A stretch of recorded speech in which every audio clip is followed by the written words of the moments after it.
ఏంటి అసలు ప్రచారంలో నారా లోకేష్ అలాగే పవన్ కళ్యాణ్ కనపడట్లేదు అంటూ ఆయన నిఘా వర్గాలను కూడా ఆయన అడిగినట్లుగా రిపోర్ట్ తెప్పించుకున్నట్లుగా కూడా ఒక అది వార్త వచ్చింది. అంటే దీని అర్థం ఏంటి అంటే అసలు ఇప్పుడు ఈ ముసలోడితోనే వస్తుంటే మరి ఇప్పుడు వాళ్ళు కూడా వస్తే ఏంటి పరిస్థితి అని ఒక భయం కూడా ఉంటుంది కదా. అది క్లియర్ కట్గా మొహంలో తాండవం ఆడుతుంది, ఆ భయం అనేది తెలుస్తుంది. ఆ తర్వాత మరి ఈ మధ్య అంతా అందరూ మాట్లాడుకుంటుంది కుటుంబంలో కలతల గురించి. ఆ కుటుంబంలో పరిస్థితి ఏంటి, ఇప్పుడు తల్లి చెల్లి ఒకటైపోయారు. అందుకే చెల్లి ఢిల్లీ వెళ్ళినప్పుడు తల్లిని కలవటానికి వెళ్ళాడు. అది కూడా పెద్ద సఫలీకృతం కాలా. మరి మొన్న ఏం చెప్పి ఇచ్చేసాడో ఏం బెదిరించాడో పులివెందులు వచ్చి ఆవిడ ప్రార్థన చేసింది. కానీ ఆ చేసినప్పుడు కూడా చాలా మొక్కుబడిగా చాలా కోపంగా, అసలు విజయలక్ష్మి గారిని అంత కోపంగా చూడటం నేను అదే ఫస్ట్ టైము. పైగా చాలా బాధగా ఉంది. అసలు కనీసం అతన్ని చూడటానికి కూడా ఇష్టపడట్లా. కానీ మా అమ్మ నన్ను చూడదా అని వాళ్ళ అమ్మ వంక చూస్తున్నాడు, కానీ ఆమె మట్టుకు చూడట్లా. అదేదో ఆ వాక్యం చదవాల్సిన వాక్యం ఏదో చదివింది, అయిపోయిన తర్వాత ఇక మరి ఇంట్లో పరిస్థితి ఎలా ఉంది. ఇంకో పక్కన వైఎస్ వివేకానందరెడ్డి హత్య. ప్రతి ఒక్కళ్ళు ఏం మాట్లాడుతున్నారు అంటే తెల్లవారుజామున ఫోన్ల గురించి మాట్లాడుతున్నారు. ఈ తెల్లవారుజాము ఫోన్లు ఏంటి అనే ఒక టెన్షన్ కూడా తెలియకుండా తిరుగుతూ ఉంది అది మైండ్లో. ఇప్పుడు వీళ్ళు ఇంతకుముందు మాట్లాడినట్టు లోకేష్ గురించి భువనేశ్వర్ గారి గురించి మాట్లాడిన దానికి కాలం బలి సమాధానాలు చెప్తుంటుంది. ఇప్పుడు ఆ తర్వాతేగా తెల్లవారుజాము ఫోన్లు బయటపడింది.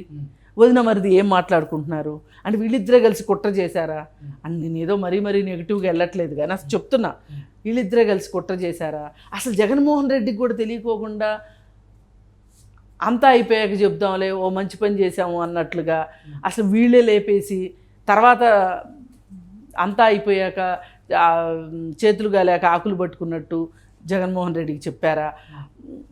ఈ రకరకాల మాటలు వస్తున్నాయి, ఎన్ని అతనికి తెలియకుండా అయితే ఏం ఉండవు కదా. అయితే అది అయిపోయిన తర్వాత ఓ పక్కన చెల్లి వచ్చి సునీత వచ్చి ఆమె చెప్పేది ఆమె చెప్తుంది.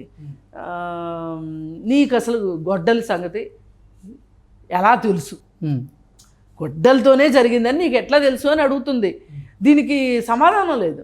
100 జన్మలు ఎత్తినా దానికి సమాధానం చెప్పలేడు. ఇప్పుడు ఎవరైనా ఏం చెప్తారు అంటే ఈవెన్ డాక్టర్స్ కూడా పదునైన ఆయుధం అంటారు తప్పితే గొడ్డలి అని స్పెసిఫిక్గా చెప్పలేరు. ఏది పోస్ట్మార్టం రిపోర్ట్లో కూడా చూసినట్టుంటే కానీ చెప్పలేరు అది గొడ్డలి అని.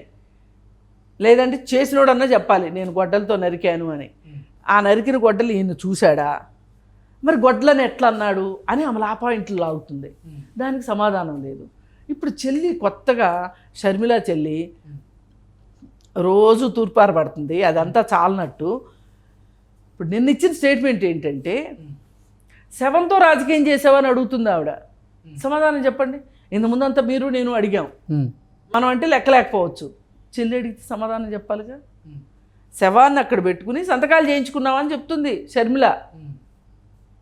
మరి ఇవన్నీ ఎంత ఇబ్బందికరమైన విషయం.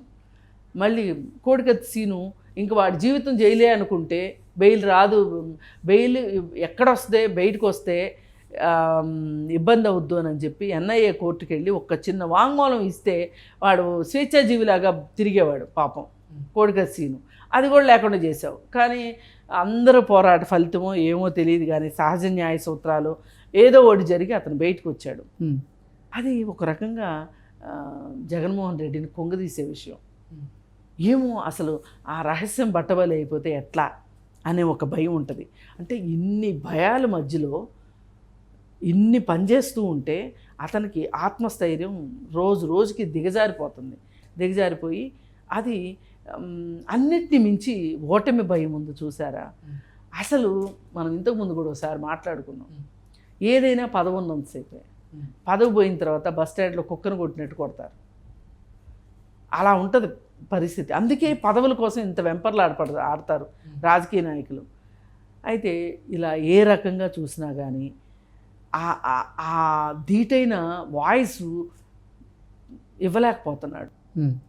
ఇప్పుడు చంద్రబాబు నాయుడికి ఏం జరిగింది అంటే అతన్ని జైల్లో పెట్టినప్పటికీ కూడా అతనికి జైల్లో పెట్టడం వల్లే చాలా మద్దతు దొరికింది సమాజం నుంచి, దేశం మొత్తం నుంచి వచ్చింది. ఇంకా గట్టిగా మాట్లాడితే అంతర్జాతీయంగా కూడా అతనికి మద్దతు వచ్చింది. అది చాలా ఊపిరినిస్తుంది. అసలు మామూలుగానే ఈ జైలుకి వెళ్ళడానికంటే ముందు కాస్త ఓపిక తగ్గినోళ్ళలాగా కనిపించేవాడు చంద్రబాబు నాయుడు.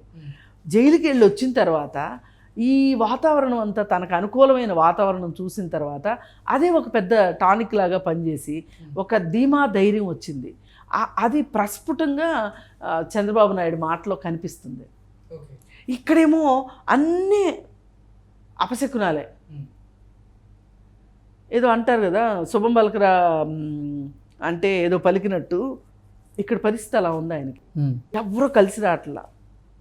ఓ పక్క నుంచి నిన్న అవినాష్ రెడ్డి కళ్ళల్లో నీళ్లు పెట్టుకున్నాడని వచ్చింది వార్త. అసలు ఇతను నమ్ముకుంది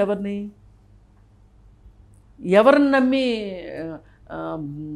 బాబాయిని కాదని చెప్పి అవినాష్ రెడ్డికి సీట్ ఇచ్చాడు? అసలు అవినాష్ రెడ్డి అనేవాడిని గనక రానీయకుండా ఉన్నట్లయితే గనక నా కుటుంబం అంతా నాకు ఉండేది కదా అనే ఒక పునరాలోచన రాకపోద్దా జగన్మోహన్ రెడ్డికి? అదే కదా టర్నింగ్ పాయింట్. ఈ కుటుంబం అంతా ఇలా అయిపోవటానికి కారణమే అవినాష్ రెడ్డి కదా. ఇవన్నీ ఆలోచించి అతను మానసికంగా కుంగిపోతున్నాడు అనిపిస్తుంది. అందుకే ఆ అసహనం ఒక్కొక్కసారి వేరే వేరే రకాలుగా పెళ్ళిబుక్కుతుంది.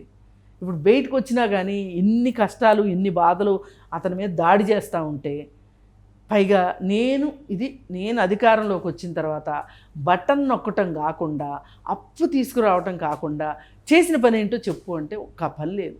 కంప్లీట్ అయిన పని ఏంటో ఒకటి చెప్పండి మీరు. కొనిపించుకుంటున్నాడు. చదువుతారా చస్తారా అది వేరే విషయం, ముందైతే కొనిపించుకుంటున్నాడు. సొమ్ము ఒకటిది సోకొక్కడిది అంటారు కదా. అందుకని చెప్పి అట్లా చేస్తుంటే దీని మీద వాళ్ళు కోర్టుకు వెళ్తే రకరకాల కోర్టులు మారి చివరికి సుప్రీంకోర్టు మూటికాయలు వేసింది. అది వేరే వాళ్ళ పేపర్ అయ్యి ఉంటే నువ్వు చెప్పున్న ఎంతో కొంత ఆక్షేపణ కాదు. అది నీ సొంత పేపర్ని నువ్వు ప్రమోట్ చేసుకోవడం ఎంతవరకు కరెక్టు, నువ్వు తక్షణం ఆపాల్సిందే అని చెప్పి సుప్రీంకోర్టు గట్టిగా మట్టుకాయలు వేసింది.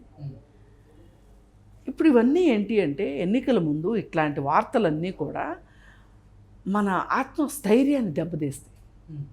ఎంత అవునన్నా కాదన్నా, నేను అన్నిటికీ అతీతుణ్ణి అనుకున్నా మనకు ఒక ఆత్మస్థైర్యం తగ్గింది అనుకోండి, ఆ తగ్గినప్పుడు మనం మాట్లాడేది వేరుగుంటుంది, మనం ధీమాగా ఉన్నప్పుడు మాట్లాడేది వేరు.